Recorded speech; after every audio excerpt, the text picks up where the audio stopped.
നമസ്കാരം. കൽക്കി 2898 AD directed by Nag Ashwin. അതിന് മ്യൂസിക് ചെയ്തിരിക്കുന്നത് മഹേഷ് നാരായണൻ. പടം ഒരു സൈഫൈ മൂവിയാണ്. നമ്മൾ ഈ അവഞ്ചേഴ്സ്, ഇൻഫിനിറ്റി വാർ, പിന്നെ നമ്മുടെ അക്വാമാൻ ഇങ്ങനെയുള്ള പടങ്ങളൊക്കെ ഇഷ്ടപ്പെടുന്ന ആൾക്കാരൊക്കെ ഈ ഒരു പടം ഇഷ്ടപ്പെടും. അല്ലാത്ത പക്ഷം ഒരു ഫാമിലി ഓഡിയൻസ് ആയിട്ട് നമ്മൾ ഈ വീട്ടുകാരനെയൊക്കെ വിളിച്ചിട്ടൊക്കെ കൊണ്ടുപോകുന്നവർക്ക് ചിലപ്പോൾ ഈ പടം കത്തിയില്ലാന്ന് വരും. കാരണം അങ്ങനെയാണ് ഇതിന്റെ ഒരു പട്ടപട്ടാന്നുള്ള കാര്യങ്ങളാണ് പറഞ്ഞു പോകുന്നത്. ഈ പടത്തിന്റെ ആ ഒരു തീം അങ്ങനെയാണ്.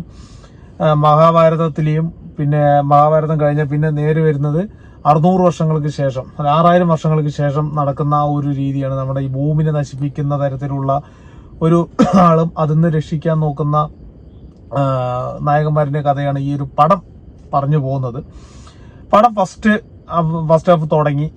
ഹാഫ് തുടങ്ങി പടം ഒരു നമ്മുടെ ദീപിക പദുക്കോണിന്റെയൊക്കെ ആ ഒരു പോർഷൻ എത്തുന്ന വരെ പടം ലാഗാണ്. അതിനുശേഷമാണ് ഈ ഒരു പടം ഓണാവണത്. പിന്നെ ഇന്റർവെല്ലിന് ശേഷം പിന്നെ അങ്ങോട്ട് കയറിയാണ് പടത്തിന്റെ ആ ഒരു കയറ്റം എന്നുള്ള ലെവലിൽ അങ്ങനെ പോവാണ്. ഇതില് പ്രഭാസ്, നമ്മുടെ അമിതാഭ് ബച്ചൻ, മലയാളത്തിൽ നിന്ന് അന്നാബൻ പുള്ളിക്കാരിയുണ്ട്, ശോഭന, അങ്ങനെ ഇഷ്ടംപോലെ ഈ എന്താ പറയാ രാജമൗലി വരുന്നുണ്ട്. അങ്ങനെ ഇഷ്ടംപോലെ ഒരു വലിയൊരു നീണ്ട നിര തന്നെയുണ്ട് ഈ ഒരു പടത്തിന്റെ ഒരു ഇത്. നമ്മുടെ വിജയ് ദേവരകൊണ്ടയുണ്ട്, നമ്മുടെ ദുൽഖർ സൽമാൻ പുള്ളി അഭിനയിച്ചിട്ടുണ്ട്. എല്ലാവരും ഒരു ക്യാമിയോ റോളിൽ വന്നു പോകുന്ന അതൊക്കെയാണ് ഈ ഒരു പടത്തില്. അതിൽ അന്നാബന് അടിപൊളിയായിട്ട് ചെയ്തിട്ടുണ്ട്. അവളെ എടുത്തു പറയേണ്ടതാണ്. നമ്മുടെ മലയാളികളുടെ ഒരു അഭിമാനം തന്നെയാണ്. കാരണം പുള്ളിക്കാർ ഇത്രയും വലിയൊരു ചിത്രത്തിലേക്ക് ഭാഗമാകുമെന്നൊക്കെ പറയുമ്പോൾ ഭയങ്കര ഒരു തന്നെയാണ്. അത് കിട്ടിയ റോള് നല്ല രീതിയിലുള്ള റോൾ തന്നെയാണ്.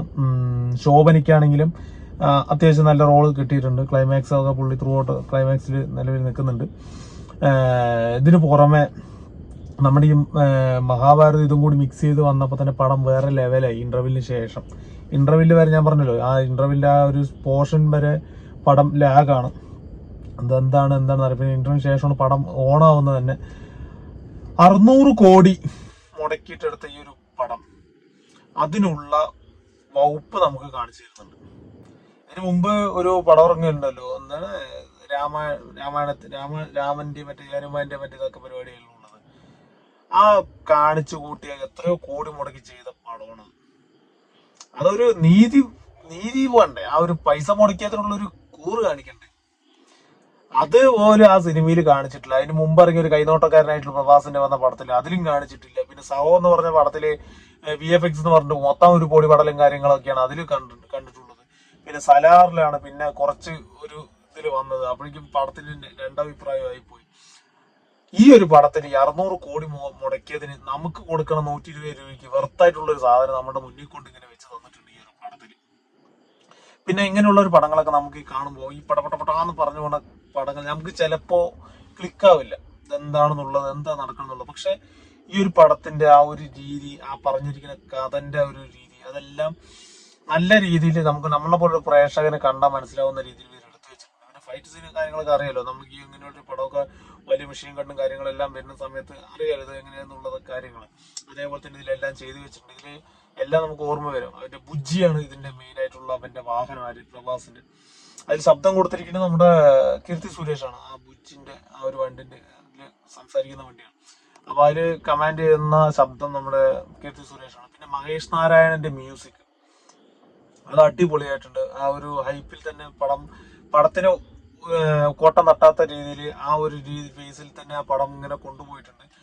പിന്നെ അമിതാഭ് ബച്ചന്റെ ആ ഒരു സ്ക്രീൻ സ്പേസ്, ആ സ്ക്രീൻ പ്രസൻസ് അത് വേറെ ലെവൽ തന്നെയാണ്. പക്ഷെ ഇത് എല്ലാത്തിൻ്റെയും കൂടെ ഒരൊരാളുടെ പേരെ പറയാനുള്ളൂ. നാഗ് അശ്വിൻ എന്ന് പറഞ്ഞ ബ്രില്യന്റ് ഡയറക്ടറിന്റെ ആ ഒരു ഡയറക്ഷൻ, ആ ഒരു എന്നുവെച്ചാൽ ഫസ്റ്റ് തുടങ്ങിയ ആ ഒരു മഹാഭാരതത്തിൽ നിന്ന് തുടങ്ങി കൃഷ്ണൻ, കർണൻ, പിന്നെ മറ്റേ ഇതൊക്കെ ഉണ്ടല്ലോ, മറ്റേ അമ്പയത്ത് ചതിച്ചിട്ടൊക്കെ കൊല്ലുന്ന ഒരു ഇതുണ്ടല്ലോ, ആ ഒരു രീതിയിൽ നിന്ന് പിന്നെ വരുന്നത് 6000 വർഷങ്ങൾക്ക് ശേഷമാണ്. അങ്ങനെയുള്ള ഒരു ലെവലിലേക്ക് കൊണ്ടുവരുമ്പോ പിന്നെ ആ ഒരു രീതി ഈ ഒരു 6000 വർഷങ്ങൾക്ക് ശേഷം വരുന്ന സമയത്തിൽ ഇൻക്ലൂഡ് ചെയ്യുന്ന സമയത്ത് അത് വേറെ ലെവലായി മാറുകയാണ്. അതാണ് പറഞ്ഞ ഇന്റർവ്യൂ ശേഷം പടമാണെന്നുള്ളത്. എല്ലാതരം പ്രേക്ഷകർക്ക് ഇഷ്ടപ്പെടണമെന്നില്ല. ഞാൻ ഇപ്പോഴും പറയുന്നത് എല്ലാതരം പ്രേക്ഷകർക്ക് ഈ പടം ഇഷ്ടപ്പെടണമെന്നില്ല. നിങ്ങൾ പടത്തിന്റെ ആ ഒരു റിവ്യൂ കണ്ടിട്ടും അല്ലെങ്കിൽ ഞാനിപ്പോ പറയുന്ന പോലെ എന്നൊക്കെ പറഞ്ഞത് കണ്ടിട്ട് നിങ്ങൾ പടത്തിന് കയറിയ ചിലവർക്ക് അത് നിരാശയായിരിക്കും. അയ്യോ എന്താ ഇവിടെ നടക്കണം, എന്താ കാര്യം, അവർക്ക് ആകെ പെട്ട ഒരവസ്ഥയായിരിക്കും ഒരു പടം കണ്ടു കഴിഞ്ഞാൽ. അതാണ് ഞാൻ പറഞ്ഞത്, എല്ലാതരം ഓഡിയൻസിനും ഈ ഒരു പടം ഇഷ്ടപ്പെടുന്നില്ല.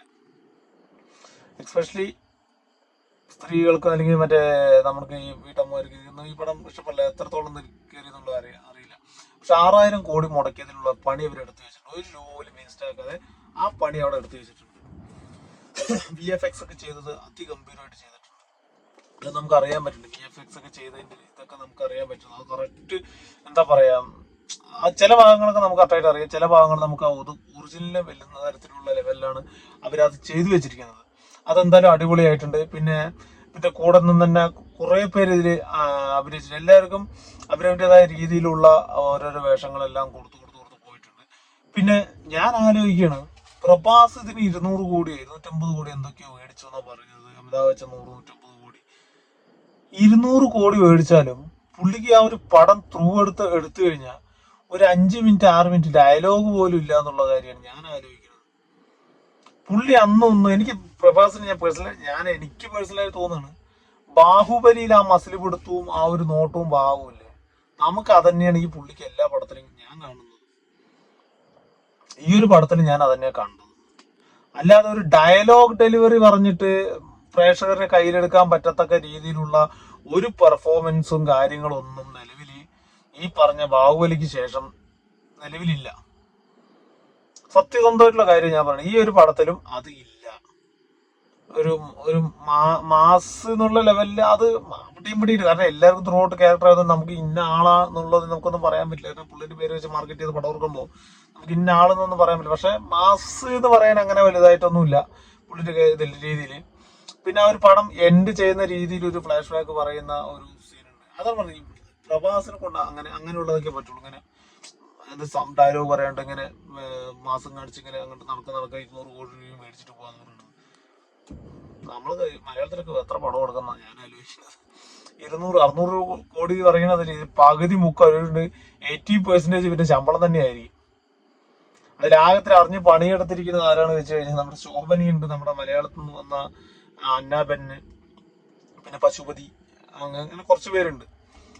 എന്നുവെച്ചാൽ നമ്മുടെ പ്രവാസികളെ കൂടുതൽ പണിയെടുത്ത്. അപ്പൊ അതങ്ങനെ പോകുന്ന ആ ഒരു പടത്തിന്റെ രാജമൗലി വരുന്നുണ്ട്. രാജമൗലിനെയൊക്കെ കൊണ്ടുവന്ന ആ ഒരു രീതിയൊക്കെ ഭയങ്കര രസമാണ് അത്. കാരണം നമുക്ക് ചില സമയത്ത് എനിക്ക് ഈ സൈഫൈ മൂവി എന്നൊക്കെ പറയുമ്പോൾ എനിക്ക് പേഴ്സണലി എനിക്ക് കണക്ട് ആവാത്ത തരത്തിലുള്ള പടം. കാരണം ഞാൻ ഈ അവഞ്ചേഴ്സ് ഇങ്ങനെയുള്ള പടങ്ങളൊന്നും ഞാൻ പേഴ്സണലി ഞാൻ കാണാറില്ല. എനിക്കത് ദഹിക്കില്ല അങ്ങനെയുള്ള പടങ്ങൾ. എനിക്ക് അതുകൊണ്ട് തന്നെയാണ് ഇപ്പൊ ഇറങ്ങിയ നമ്മുടെ ഗഗനാചാരി എന്ന് പറഞ്ഞ ഞാൻ ആ പടം അത്രയും ഒരു ഇതായിട്ട് കാണാൻ പോയതാണ്. പക്ഷെ എനിക്ക് പടം ക്ലിക്കായില്ല. പക്ഷെ എല്ലാവരും വലിയ രീതിയിൽ എന്തോ പറയുന്നു, പക്ഷെ എനിക്കെന്തോ പേഴ്സണലി അതൊന്ന് കണക്ട് ആയില്ല. അവിടെയും ഇവിടെയായിട്ട് കണക്ട് ആയെന്നല്ലാതെ പടം മൊത്തമായിട്ട് ഒരു കണക്ടിങ് ചോദിച്ചു കഴിഞ്ഞാൽ ഇല്ല. അതുപോലെ തന്നെ ഈ പ്രഭാസിന്റെ അല്ല ഞാൻ പറഞ്ഞില്ലേ, അതായത് തന്നെ VFXന്റെ അതുണ്ട്, ഒരു 20-30% പൈസ കൊടുത്തിട്ട് ബാക്കി മൊത്തം സാലറി കൊടുത്ത പോലെയാണ്. പക്ഷെ സാലറി കൊടുത്തതിന് ഒരു നീതിബോധമായിട്ട് പുള്ളിക്കാരൻ ഒരു ത്രൂ ഔട്ട് ഡയലോഗും കാര്യങ്ങളോ അതൊന്നും നിലവിലില്ല. പുള്ളി അഭിനയം കൊണ്ടൊരു ഇതില്ല, കഥ പോകുന്നതനുസരിച്ച് ഇങ്ങനെ പോകണമെന്ന് മാത്രം. പക്ഷെ പടം മൊത്തത്തിൽ നോക്കുമ്പോൾ ഗുഡ് മൂവി. അതെന്തായാലും അത് തിയേറ്ററിക്കൽ എക്സ്പീരിയൻസ് തന്നെയാണ്. എന്തായാലും മാക്സിമം ഉള്ള യുവാക്കളും ആൾക്കാരെല്ലാവരും ഈ ഒരു പടത്തിന് കയറുന്ന തന്നെ പ്രതീക്ഷിക്കുന്നു. എത്രത്തോളം ആൾക്കാരിലോട്ട് എത്തിക്കുന്നുള്ള അറിയില്ല. പക്ഷെ നമ്മൾ കൊടുക്കുന്ന 120 രൂപ 130 രൂപയ്ക്ക് 150 രൂപയ്ക്ക് നമ്മളെ സാറ്റിസ്ഫൈ ചെയ്യുന്ന ആ ഒരു വിഷ്വൽസും കാര്യങ്ങളെല്ലാം അതിൽ എടുത്തു വെച്ചിട്ടുണ്ട്. പിന്നെ പുള്ളിന്റെ ഡയറക്ഷൻ അത് വേറെ എക്സ്ട്രാ ഓർഡിനറി ഡയറക്ഷനാണ്. കാരണം ഇതിന്റെ പാർട്ടായിട്ട് വരാൻ നോക്കി കഴിഞ്ഞാൽ ഓരോരുത്തർക്കും ഓരോരോ ഇതായിട്ട് ഈ ഒരു എന്താ പറയാ, ഇത് മൊത്തത്തിലൊരു യൂണിവേഴ്സ് ആയിട്ട് ഇങ്ങനെ പൊക്കോണ്ടേയിരിക്കും ഈ ഒരു കൽക്കി എന്ന് പറഞ്ഞ പടം എടുക്കുകയാണെങ്കിൽ. അതുകൊണ്ട് തിയേറ്ററിൽ പോയി കാണണം. അതിനുള്ള പരിപാടികൾ ചെയ്യുന്നത്. കാരണം 600 കോടി മുടക്കിയത് നമ്മൾ എന്താണെന്ന് കാണണമല്ലോ. അതൊന്ന് കാണാൻ വേണ്ടി നിങ്ങൾ തിയേറ്ററിൽ പോയി കയറി നോക്കാം. എന്തായാലും നിങ്ങളൊരു നിരാശപ്പെടുത്തില്ല എന്ന് തന്നെയാണ് എൻ്റെ ഒരു വിശ്വാസം. ഞാൻ അത് തന്നെ നിങ്ങളുടെ എപ്പോഴും പറയണു. ഫസ്റ്റ് ഹാഫിലെ ദീപക് പതുക്കോടിനെ കാണിക്കുന്നത് വരെയുള്ള ഒരു പോർഷൻ ഒഴിച്ചു കഴിഞ്ഞാൽ ബാക്കിയുള്ളതെല്ലാം നിങ്ങൾ എൻഗേജ് ആയിട്ടിരിക്കുന്ന തരത്തിലുള്ള തന്നെയാണ്. ഓരോരുത്തർക്കും മനസ്സിലാവുന്ന തരത്തിലാണ് ഈ ഒരു പടം എടുത്തു വെച്ചിരിക്കുന്നത്. മ്യൂസിക് ആയിക്കോട്ടെ, അതിന്റെ ഒരു ബാക്ക്ഗ്രൗണ്ട് സ്കോർ, പിന്നെ ഡയറക്ടർ എല്ലാം എഡിറ്റിംഗ് എല്ലാം പക്കയായിട്ട് ചെയ്തിട്ടുണ്ട്. പിന്നെ അതിൽ വരുന്ന നമുക്ക് ഇതെന്താണ് മറ്റേ ഓരോരോ ഗ്രഹങ്ങളും ഇതൊക്കെ വരും, എന്താണ് ഇത് എന്നൊക്കെ തോന്നുന്നത് ആ രീതിയിലൊന്നുമില്ല. എല്ലാം അതിൻ്റെതായ രീതിയിൽ ആപ്റ്റായിട്ട് എല്ലാം ചെയ്തു വെച്ചിട്ടുണ്ട്. പിന്നെ പറയാൻ പറഞ്ഞു, സോറി, നമ്മുടെ കമലഹാസൻ പുള്ളിന്റെ മെയിൻ രൂപമൊക്കെ വരുന്ന എല്ലാ ക്ലൈമാക്സിലാണ്. അതുവരെ പുള്ളിന്റെ ശബ്ദവും കാര്യങ്ങളെല്ലാം ഇങ്ങനെ പൊക്കോണ്ടിരിക്കുന്നത്. അതും അടിപൊളിയായിട്ട് ഇതെല്ലാം ഇതിന്റെ അടുത്ത പാർട്ടിലായിരിക്കും ഇനിയിപ്പോ എല്ലാം വരുന്നുള്ളത്. അതെല്ലാം കാണാനുള്ള ക്യൂരിയോസിറ്റിയും വെയിറ്റിംഗും എല്ലാം ഉണ്ട്. എന്തായാലും നിങ്ങൾ കണ്ടു നോക്കും. ബെസ്റ്റ് തിയേറ്ററിക്കൽ എക്സ്പീരിയൻസ് ആയിരിക്കും. നല്ല തിയേറ്ററിൽ തന്നെ പോയി കാണാം. അല്ലാതെ നല്ല കൂറ തിയേറ്ററിൽ പോയി കണ്ടിട്ട് നമുക്ക് വിഷ്വലും നേരെ എക്സ്പീരിയൻസ് ചെയ്യാൻ പറ്റും, സൗണ്ടും നേരെ എക്സ്പീരിയൻസ് ചെയ്യാൻ പറ്റില്ല എന്ന് പറഞ്ഞിട്ട് എല്ലാം കൊണ്ടും നിങ്ങൾ നല്ല തിയേറ്ററിൽ പോയിട്ട് ഇങ്ങനെയുള്ള പടങ്ങൾ കണ്ടു കഴിഞ്ഞാൽ അതിനനുസരിച്ചുള്ള ക്വാളിറ്റിയുള്ള ഇമ്പാക്റ്റ് നമുക്ക് കിട്ടുന്നതാണ്. എന്തായാലും മസ്റ്റ് തിയേറ്റർ വാച്ചാണ് ഈ ഒരു പടം.